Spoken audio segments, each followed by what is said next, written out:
The Peter Schiff Show. Well, gold finally traded above $1,300 an ounce this morning. It was the first time since January of 2015 that the price of gold traded above $1,300. The high I saw was about $1,302. Maybe it got a little higher when I wasn't looking. But by the time the U.S. stock market opened, the price of gold started to sell off, and it couldn't hold $1,300. In fact, we ended up negative on the day. We closed about $1,291. And when gold failed to hold $1,300, you got a lot of selling in the gold stocks. And in fact, the gold stocks were way up in the pre-market. I saw some gold stocks trading up as high as 7%. Many were up 2 or 3% before the open. Some of them still managed to open with some pretty big gains, new 52-week highs, new multi-year highs. But then the selling commenced. And gold stocks went down, silver stocks went down. The GDX ended up down about 1.7% on the day.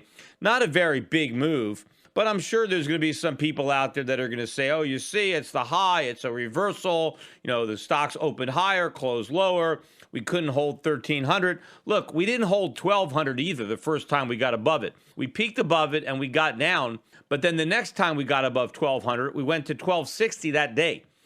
So I think something similar might happen again with 1,300. I wouldn't get too excited about this decline if I was a bear. In fact, if anything, if I was a bear, I would cover, right? I would be buying back. And I think if there's anybody out there who's smart, they're going to be buying this dip.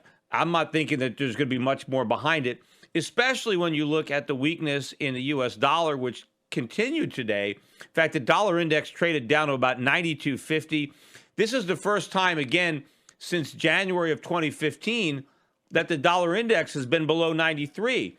And in fact, the euro is above 115. That, too, I think is the first time since January of 2015 that the euro has been that strong. But the dollar is weak across the board, and it's going to continue to get weak, especially if we keep getting the weak data points like the data that came out today. We got the PMI manufacturing index for April, came in not that much lower than consensus, which was 51. We came in at 50.8, but it's still down, and it's still below the 51.5 from March, which wasn't very strong, but obviously the direction is wrong.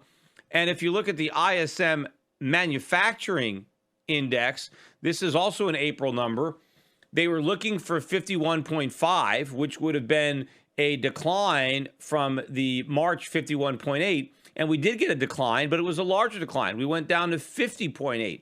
So we went down a full point as opposed to just 0.3, which was the consensus. So again, two numbers that were weaker than expected, showing the economy continues to weaken in the second quarter. It is not rebounding in the second quarter. We're going to get more important economic data later out in the week, culminating with the non-farm payroll number that we're going to get on Friday. Because remember, we get that the first Friday of every month, and the first Friday of the month of April is this week. And again, they're looking for another 200,000 jobs to be created. They're looking for the unemployment rate to tick back down to 4.9 from 5%, and they're looking for an increase in average hourly earnings of 0.3%. So we'll see what happens. Again, if we get a strong number, it's only because nobody's looking beneath the surface at the fact that they're all part-time jobs. But we'll see, because one of these days we're going to print a weak number, and that's going to be it. Because the only thing that people have going for them are these strong jobs numbers, which are only superficially strong. And there's still people who are clinging to the idea that we're going to get a rebound in the second quarter when there's absolutely no indication to expect that to happen. And the currency markets obviously don't think that's going to happen with the dollar trading as weak as it is. In fact, I saw some people on CNBC that were saying, well, the reason the price of gold is rising is because we have a weak dollar. That's not actually the case. The price of gold is rising for the same reason that the dollar is going down. It's not that the weak dollar is causing strong gold. Both the dollar and gold are moving for the same reasons, and that is because we are unwinding these bullish bets on the U.S. economy, the idea that we're going to have this divergent monetary policy where the U.S. is the only central bank tightening and everybody else is easing because we've got all this great economic growth. Now people are starting to realize that we don't have great economic growth and the Fed can't raise interest rates, which is something I've been saying all along. All the people that are out there that want to talk about how Peter Schiff was wrong, and I read all this stuff on the internet about how wrong I am and how I've got the worst track record of anybody. And obviously, people who are writing this stuff have no idea about the things that I've been writing about and talking about. They just want to try to discredit me. But whenever they point to what I'm wrong about, they'll say, oh, Peter Schiff said the dollar would go down. And look, it went up. Peter said the price of gold would go up, and it went down. Peter said interest rates would go up, and they went down. And he said the stock market would crash, and it went up. Like, I'm wrong about everything. Well, first of all, I didn't say the stock market would crash. I said that if the Fed actually raised interest rates the way they're pretending, and if they actually shrank their balance sheet the way they're pretending, then the stock market would crash. But because I don't think the Fed will do that, I have never called for a stock market crash. All I've said is that the Federal Reserve will prevent the market from crashing. That's why I don't have any short products. I'm not telling people to go out and short the U.S. stock market because I don't believe the Federal Reserve will let it crash. They should, but they won't. But people just assume that I'm bearish on the stock market because I'm a bear. I am a bear, but because I believe the Fed is going to print a lot of money, my bearishness is focused on the dollar, not the stock market. In fact, I tell people that if it's a choice between owning U.S. bonds and owning U.S. stocks, I'd choose U.S. stocks. I think people will lose more money in the bond market than they will in the stock market. But fortunately, the world's a big place, and that isn't my choice because I choose neither. There are other assets I'd much rather own than either U.S. stocks or bonds. But most American investors, they feel that's their only choice. And if that's your only choice, I'd rather be in equities because I think the Fed is going to print a lot of money. But of course, my bond prediction that the price of bonds are going to collapse and interest rates are going to go up, that is an end game prediction. I'd never say, hey, tomorrow, I never tell people, hey, go out and short bond futures because the price of bonds is about to collapse, interest rates are going to go up. No, that's going to be the final thing that happens after everything else comes true. Eventually, yes, the Fed will lose control of the dollar, they'll lose control of the bond market, and interest rates will go up. But in the short run, I don't think that's happening. I think the Fed's going to keep interest rates as low as they can for as long as they can. So people who are trying to discredit me by talking about the fact that, oh, Peter Schiff said interest rates are going to go up, they will eventually. But I've always said that the Fed is going to try to keep interest rates at zero. I'm the guy that says they're not going to raise rates. So how does that sound like I'm saying rates are going to go up? Eventually, long-term rates are going to skyrocket. Eventually, but I don't know when. Also, the dollar. Yes, the dollar had been rising up until this year when it's falling. But of course, my critics don't want to give me any credit for getting it right? Because everybody was saying the dollar was going to rise in 2016. I was one of the only people saying it would fall. And so far, it's off to a very, very bad start. But it was rising up until this year, right? And the price of gold was falling up until this year. But that doesn't make me wrong. The reason that the dollar was going up was because everybody else was wrong. Because everybody else believed that we had a real recovery and they believed that the Fed was going to be able to raise interest rates. And so, based on those two false beliefs, they bought the dollar. But because everybody else shared in those false beliefs, everybody bought the dollar. The people who believed in this phony recovery outnumbered the people like me that knew it was phony. And so because you had so many people who were wrong, all the wrong people were buying the dollar. And as the dollar went up, that gave them more money to pyramid up their trades and buy even more dollars. And so it kind of becomes a self-fulfilling prophecy, just like any bubble, right? The people that bet on it initially make a lot of money until they lose all their money. All the people that thought these dot-coms were going to be so valuable in the late 1990s, they kept buying them. And as they went up, they had more equity. They could borrow. They could buy more. And of course, when you buy something and it goes up, you think you're right. And other people think you're right, so they follow your example and they buy too, right? So all the people who were buying the dollar were doing it because they were wrong. Yet people wanted to say, oh, Peter Schiff is wrong because the dollar is going up. What people didn't look at is what was I actually saying? What I was saying that would cause the dollar to go down, all that stuff was happening. So if you look at all the things I've been saying about the economy and writing about the economy for the past few years, all the stuff is coming true. I've been 100% right on how I thought the economy would not respond the way everybody believed to the Fed stimulus, that we would not have a sustainable recovery, that we would not reach escape velocity, that the Fed would not be able to raise interest rates. All that stuff has happened. And I knew that since all that stuff was going to happen, the dollar would go down. But it hadn't gone down yet. that didn't make me wrong. Look, I was talking about the housing bubble in 2002 and 2003, and I was writing extensively about it online in 2004 and 2005. Yet all my critics who said I was wrong, there was no housing bubble, they used the rising housing prices to prove I was wrong. That didn't prove I was wrong. That just proved that there was a bubble. It just kept getting bigger and bigger and bigger. The fact that the bubble got bigger didn't mean my forecast that the bubble would pop was wrong. It just got bigger than I thought, although I never placed a date on when I said the housing market would collapse. I just said that it would. I knew it was a bubble. So the same thing is happening now. And all the people for the last several years who have been criticizing me because the dollar has been rising, because gold has been falling, and they are saying, the market is proving Peter Schiff wrong. No, it wasn't. The market wasn't proving me wrong. If anything, it was probably validating what I was saying, because the bubbles that I had identified were getting bigger and bigger.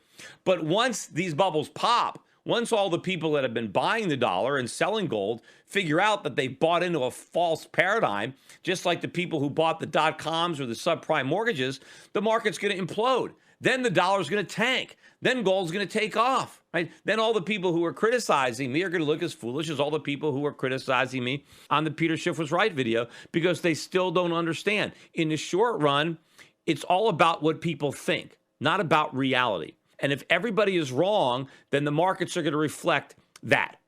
And ultimately, though, reality is going to cause the markets to change. Assets will be repriced, not based on what people thought was going to happen, but based on what actually happened. It happened with the subprime mortgages. They got repriced to zero. It happened with a lot of these dot-com stocks. They got repriced to zero. At one point, a lot of them had billion-dollar market caps just because people expected them to be very profitable. Those expectations were wrong. And when people figured it out, the stocks collapsed and they went to zero. Now, these companies were worthless the entire time. They were worthless when people were paying these inflated prices. They just didn't know they were worthless because they had all kinds of expectations that weren't real. Same thing with these subprime mortgages. The minute they were issued, they were worthless. I knew there's no way the borrower was going to pay it back, but a lot of the people at the time who were in on this bubble didn't know it was a housing bubble. They actually believed that these borrowers on these liar's loans with no down payments were actually good for the money. Of course they weren't, but they believed it. And because they believed it, the bonds had value until they figured out that the borrower's no good and then the bonds had no value. So it's the same thing. And the markets are just starting to validate what I've been saying, because the dollar is just starting to break down. Technically, it doesn't have very much support here. I see an acceleration of the weakness in the dollar. I see an acceleration of the strength of gold. We only have a few more months, I think, before the data is so overwhelmingly negative that the Federal Reserve has, no choice but to acknowledge it and confirm what the markets are already telling you, that there are no more rate hikes, that in fact we're having a rate cut and we're getting QE and maybe negative rates. And the only wild card is the election. And will they want to admit this before the election, or will they try to hold off until after the election when hopefully, as far as the Fed's concerned, Hillary Clinton is our next president? But, I don't know how good the odds are. I think Donald Trump has a much better chance than the odds makers are saying of beating Hillary Clinton, because this economy is going to get worse and worse and worse. And the worse the economy is, the more votes Trump's going to get, because Hillary is part of the establishment. She's a continuation of Obama, and Trump represents the real hope and change that Obama didn't deliver. Now, Trump might not deliver it either. And again, a lot of the things that he's saying is not what we actually need or what's going to turn the situation around. But at least what he's saying seems genuine, and it seems different. And he's certainly different. He's about as different as a candidate as we've ever had. And so if there's some kind of hope for change, certainly seems like Donald Trump could be an agent to deliver that change. After all, we didn't get any change at all from Barack Obama. But, I wanted to talk on this podcast about Puerto Rico.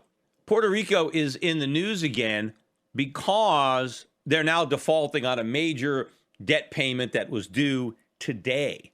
And so there's a lot of articles written about it. And of course, Congress has been in a lot of pressure to do something. But the hedge funds, which have given a lot of money to candidates and are spending lots of money on these ridiculous ads that I see all the time on CNBC about opposing the bailout for Puerto Rico, what Congress is talking about is not a bailout. What's going to happen is if they don't get the ability to restructure their debt, which they should have, legislatively, Congress took away the right of Puerto Rico's equivalent of municipalities to go through a bankruptcy, just like other cities in the United States can, like Detroit can. Puerto Rico can't do it because Congress took away that right. If they don't have that right back, if they're not allowed to restructure their debts, then they will need a bailout. What the people who are running all these commercials, these hedge funds that are paying for all these commercials, and they're saying oppose the bailout, the irony of it is they want the bailout because the bailout money will go to the hedge funds. That's what the bailout money will be used to do, is to repay the bonds. If Puerto Rico's allowed to be restructured, they won't need a bailout because the hedge funds are going to be the ones that lose. They're trying to make it out like it's these mom and pops who are going to be the losers. No. It's all these wealthy hedge funds that are going to lose out, but they need to lose out because they never should have bought these bonds. That is the problem. People want it's heads I win, tails you lose capitalism, which is not capitalism. Look, you buy bonds from an overly indebted issuer, there's a good chance you're not going to get your money back. And when you don't get your money back, you don't go to Congress for a bailout. You just accept the fact that you gambled and you lost.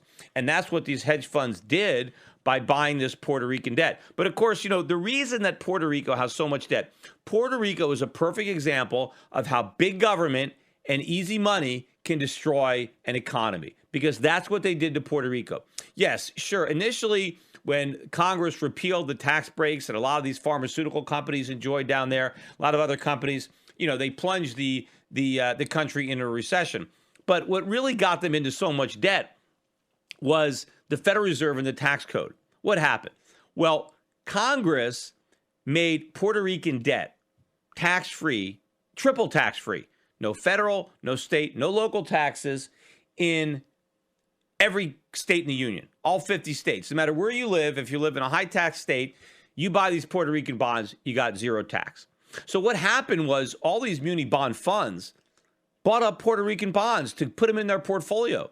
They didn't even have to really disclose that they owned them. And, as long as it's not the majority of your fund, you can be a New York tax-free fund and you can have 10, 15% of your New York tax-free fund in Puerto Rican bonds. And it's still, tax-free to New Yorkers, but they put some Puerto Rican debt in there to goose the yield because the debt in Puerto Rico had a higher coupon than the local debt. Why? Because there was more risk. But no one cares about the risk. They just want the return. They just want the money up front. They don't care about the risk they're taking in the long term. But a lot of course, Americans who own these bonds have no idea that their mutual funds bought the bonds. The problem was with the fund managers putting this toxic junk in these portfolios in the first place because, what do they care? It's not their money. They're just trying to get the highest current yield possible. They don't care about the risk. So you had this tremendous demand. That's the moral hazard. You have all this demand. Everybody wants Puerto Rican debt. Well, that means the Puerto Rican government has to go into debt, right, to create the bonds that all these funds want to buy, which is perfect for politicians because politicians want to bribe the voters. And see, in Puerto Rico, it's even worse because the biggest employer in Puerto Rico is the government of Puerto Rico. But the Puerto Rican employees also vote for their bosses, right? They go to the polls and they elect their bosses. Well, if your workers are going to vote to elect you, how do you get the vote of your workers? Give them a raise, right? So Puerto Rican government is able to give out all kinds of money to Puerto Rican workers so that those Puerto Rican workers will vote them back into office.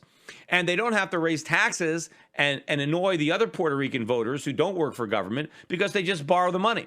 And of course, so many people think borrowed money has no cost because, it's borrowed money. We don't have to pay it. Just have to pay the interest. And for a while, the interest is still low because it is triple tax free. So because when interest is tax free, you don't have to pay as much because the buyer gets the after tax yield. So this was perfect for Puerto Rican politicians. They had a great way to be Santa Claus, to promise all sorts of goodies to government employees in exchange for their votes. And they borrowed all this money, which all these funds were eager to load up on. But the hedge funds only got in recently. What happened was when the bond funds basically said, you know what, this is too risky, Puerto Rico, let's take our lumps, let's sell, right? That's when the hedge funds, these vulture funds started coming in and they started buying these bonds. They didn't pay par. They paid 70 cents on the dollar, 80 cents on the dollar, and now they want par. No. They're going to get a big haircut. They're going to get a bigger haircut than the original owners. But this is the problem. We created this. And to make it worse, when the Federal Reserve lowered interest rates to zero, that only increased the desire to get yield. Everybody wanted yield, and Puerto Rico had what everybody wanted, triple tax free. So this was a perfect storm of government. And then, of course, what happened in government was socialism in Puerto Rico, big government, some of it imposed by Puerto Rico itself, but a lot of it imposed upon them by the U.S. mainland. The minimum wage law. All you guys that want $15 an hour minimum wage, Puerto Rico's had that for years on a equivalent basis, because the per capita income in Puerto Rico is basically less than half of what it is in the United States. So a $7.25 minimum wage in Puerto Rico is like a $15 minimum wage. So they've had it for years, and that's why hardly anybody in Puerto Rico has a job, because you can't get jobs because the minimum wage is too high. And then, of course, we crippled them with the Jones Act, which makes it so expensive to ship goods in and out of Puerto Rico. That requires the Puerto Ricans to have goods travel on U.S. flag ships, which cost a fortune. No one else in the Caribbean has to pay that kind of freight. So that means everything in Puerto Rico costs so much more than it costs on any other Caribbean island. Not only does that make it harder for the Puerto Rican residents to live because everything is expensive, but think about Puerto Rico in terms of a tourist destination. Puerto Rico has a tiny percentage of its GDP from tourism. I mean, the lowest of any island in the Caribbean. I forget what it is. Maybe it's around 3% or something. It is tiny. Puerto Rico should be the biggest tourist destination in the Caribbean. Why? You don't need a passport, right? You can just go there with a driver's license. It speaks English. The dollar is the legal tender. It's very close. You have a lot of flights going back and forth to Puerto Rico. When you go to other Caribbean islands, a lot of times you have to transfer through Puerto Rico or some other major hub. And then, of course, you got to wait in long lines because you got to have your passport and all that. Your cell phone, when you go to Puerto Rico with a U.S. cell phone, it's not even roaming. It's free. You don't even have to pay extra for text messages or data. It's just like being in the United States. So you should have middle-class Americans flocking to Puerto Rico for a vacation. Why aren't they going there? Why do they go to other islands? And it's not because, people think it's like a gang from like a West Side Story that people don't want to go. It is a beautiful island. It's got some of the nicest beaches. They've got great surfing. They got the best surfing in the Caribbean in Puerto Rico. Most Caribbean islands, you can't even surf. There is fantastic surfing in Puerto Rico. And it's big. They've got a city. They got stuff going on. They got a nightlife. They've got a rainforest. And there's a lot to do in Puerto Rico compared to other Caribbean islands. Why doesn't Puerto Rico have a bigger tourist industry? And it's because of the minimum wage law and the Jones Act. What does that mean? That means that if you're running a hotel in Puerto Rico, number one, you've got to pay extremely high prices for labor relative to other Caribbean islands. You got to pay more for, the chambermaids. You got to pay more for the people that cook the meals, or just the people that, that hand out towels at the cabanas, whatever it is. You have a lot of people that work at a hotel, and they all collect money. Well, to hire these people at Puerto Rico, it's a lot more expensive than hiring them in some other Caribbean island. Also, all the products that they have to import, whether it's the bath products, right? The shampoos, the soaps, or they have to bring in, food that has to import, or just material, whatever they have to bring in is so much more expensive because the shipping costs are through the roof because of the Jones Act. These other Caribbean nations don't have to bring stuff in American flag ships. They can use the cheapest ships around. We're stuck with the highest cost ships around. So Puerto Rico can't compete for the budget traveler. So when people are looking for a low-cost Caribbean vacation, Puerto Rico just can't compete. So we've destroyed it. We've forced Americans, instead of visiting a U.S. territory where the American citizens can have a job, we're basically forcing them to go to another island where some foreigner gets that business. That America did this. U.S. Congress did this to Puerto Rico. And we want to act like this is, has nothing to do with the minimum wage or the Jones Act. It's got everything to do with that. And this is a perfect microcosm of what's wrong with America on the mainland. And, the irony of it all, and I said this before, as broke as Puerto Rico is, America is actually more broke. On a per capita basis, even if you adjust it for relative incomes, we are more heavily in debt than Puerto Rico.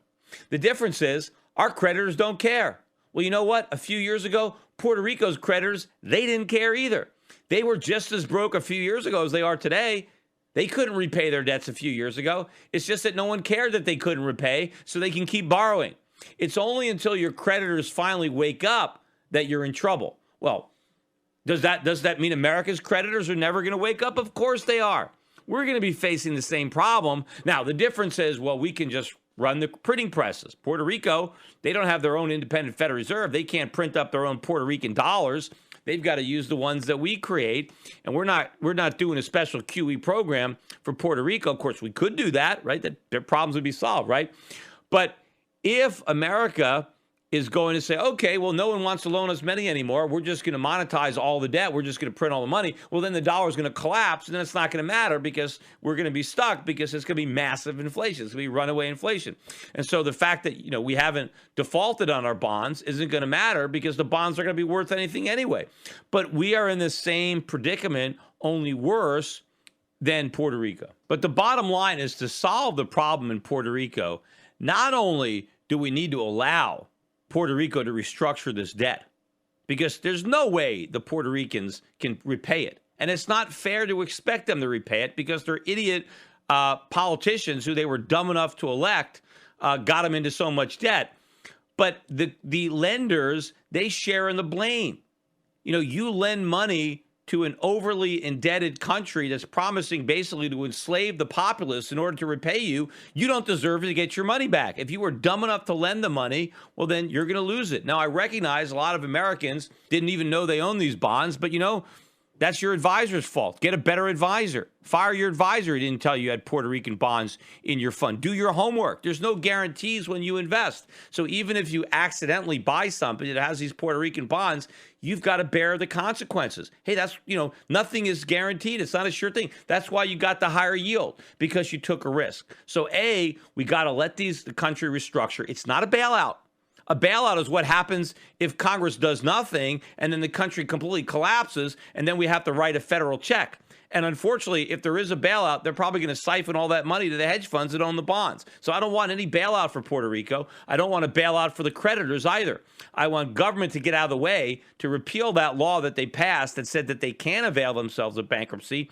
Let Puerto Rico go through a restructuring, through a bankruptcy. Let them work out a deal with the creditors so they can pay something that isn't an undue hardship on the people who are living in Puerto Rico, so you can still have an economy that works, because it can't work with all this debt. You take away a lot of the debt, the economy in Puerto Rico can work, especially if we get rid of the minimum wage and let Puerto Rico set its own minimum wage, not have to abide by the federal minimum wage. Let them set their own minimum wage and get rid of that ridiculous Jones Act that is only in there for the labor unions. Take away those two things, and Puerto Rico will thrive. In fact, given the new, Act 20 and Act 22 that they passed, which allows people to move to the island and operate businesses in a very, very low tax environment, Puerto Rico can actually boom. Puerto Rico could be the most prosperous, could be more prosperous than any U.S. state. And now, what's going on in Cuba now, opening up of Cuba. I mean, Puerto Rico is probably better positioned than any island in the Caribbean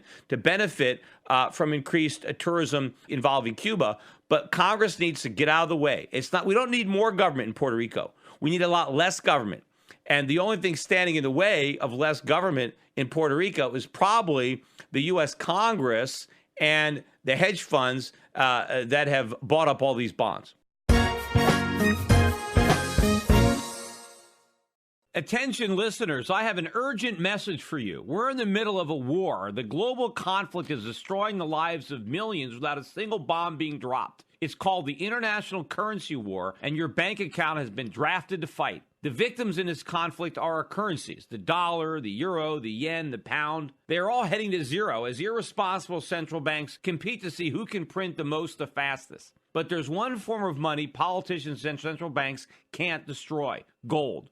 Today, it's more important than ever to understand the value of gold in your portfolio and to keep a close eye on major market developments. Subscribe to my monthly video cast and you'll be the first to hear my latest analysis on gold investing and the currency wars. Visit goldvideocast.com right now to subscribe for free. I call the dot-com bust, then the housing bust, and I advise clients to diversify into foreign equities and hard assets while the rest of Wall Street laughed at me. Now I want to keep you up to date on the next crisis that is brewing. My gold videocast also includes personal interviews I've conducted with other contrarian investors like Jim Rickards and Axel Merck.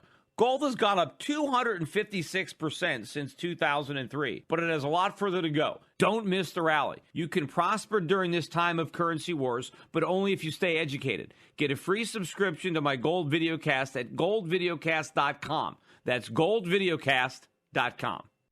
There's so much factually incorrect information and underreporting by legacy media today. Shouldn't there be truth in media? Well, there is. Truth in Media. Recently, a novel thought is now a reality with truthinmedia.com. Led by award-winning journalist Ben Swan, truthinmedia.com is the source for uninfluenced, reliable, fearless news, where journalists pursue real questions, not conspiracies. Make truthinmedia.com your default browser's homepage today and get breaking news and commentary that speaks the truth to power. It's also where you can tune into the Peter Schiff Show every week. Visit truthinmedia.com today. That's truthinmedia.com. Access to Truth in Media RSS feed by visiting truthinmedia.com/feed. Week across the board, and it's going to continue to get weak, especially if we keep getting the weak data points like the data that came out today. We got the PMI manufacturing index for April. Came in not that much lower than consensus, which was 51. We came in at 50.8, but it's still down, and it's still below the 51.5 from March, which wasn't very strong, but obviously the direction is wrong. And if you look at the ISM manufacturing index, this is also an April number. They were looking for 51.5, which would have meant, and gold stocks went down, silver stocks went down. The GDX ended up down about 1.7% on the day. Not a very big move. But I'm sure there's going to be some people out there that are going to say, oh, you see, it's the high, it's a reversal. You know, the stocks opened higher, closed lower. We couldn't hold 1,300. Look, we didn't hold 1,200 either the first time we got above it. We peaked above it and we got down. But then the next time we got above 1,200, we went to 1,260 that day. So I think something similar might happen again with 1,300. I wouldn't get too excited about this decline if I was a bear. In fact, if any...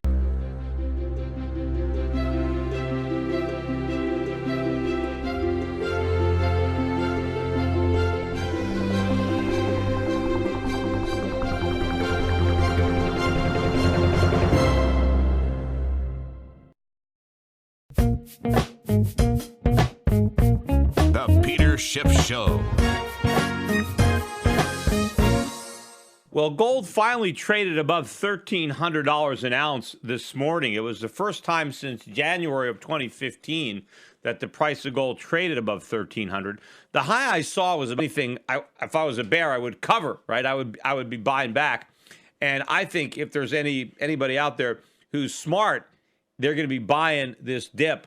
I'm not thinking that there's going to be much more behind it, especially when you look at the weakness in the U.S. dollar, which continued today. In fact, the dollar index traded down to about 92.50.